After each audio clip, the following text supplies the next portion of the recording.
गरीबों का बेटा, गरीबों का चहेता, जिला पंचायत पद के प्रत्याशी भाई पंकज दीक्षित जी असीधा से आपका बेटा लेके कारवां चल पड़ा है। साथ निभाना है मेरे भाइयों, कंधे से कंधा मिला के चलना है और असीधा क्षेत्र से इस बार पंकज दीक्षित भैया को विजयी बना देना है और अपने क्षेत्र को सुंदर चमन स्वर्ग के साथ सजा देना है। आपका बेटा पंकज दीक्षित, गायक गगनदीप सिंह। पंकज भैया जी के बाटे सबे साथ हो, या नहीं सको है सबे दिल वाली बात हो।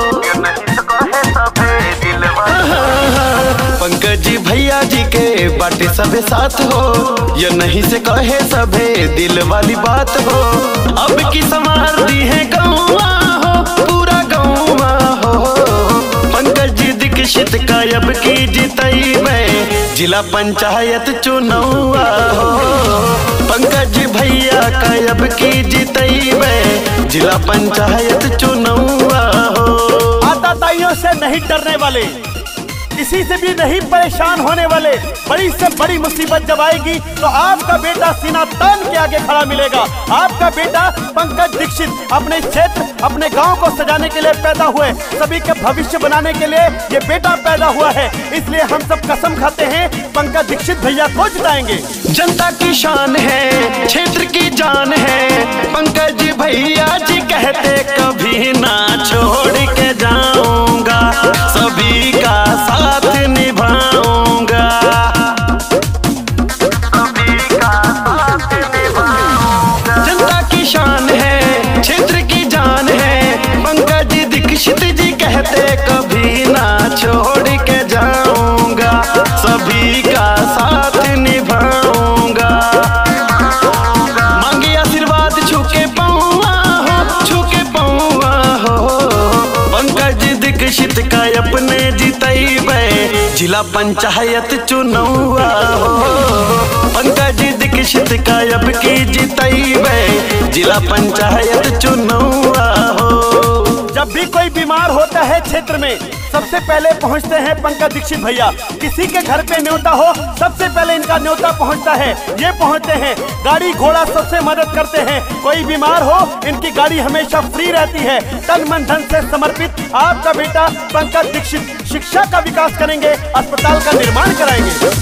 ये बब्बर शेर है, करते ना देर है, बड़े मुसीबत किसी पे तो भैया दौड़ के आते हैं, हाथ दुख सुख में बताते हैं, हाथ दुख सुख में बताते हैं। ये बब्बर शेर है, करते ना देर है, बड़े मुसीबत किसी पे तो भैया दौड़ के आते हैं, हाथ दुख सुख में बताते हैं। लागे ना विरोधियन के दौआ हो, कबो दौआ हो। पंकज दीक्षित का अपने जितई में जिला पंचायत चुनावा हो। पंकज भैया का अपने जितई में जिला पंचायत चुनावा हो।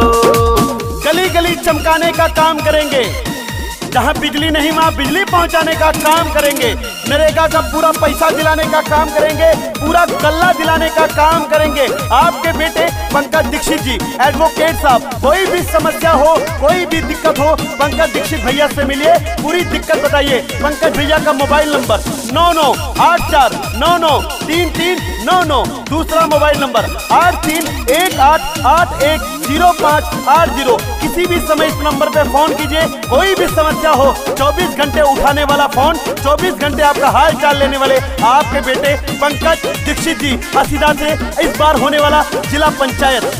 दादाजी साथ हैं, दादी जी साथ हैं, असीधा क्षेत्र के पंकज दीक्षित जी सच्चे सिपाही हैं, साथ में बहन या भाई हैं, साथ में बहन या भाई हैं। चाचा भी साथ हैं, चाची भी साथ हैं, असीधा क्षेत्र के पंकज भैया जी सच्चे सिपाही हैं, साथ में बहन या भाई हैं।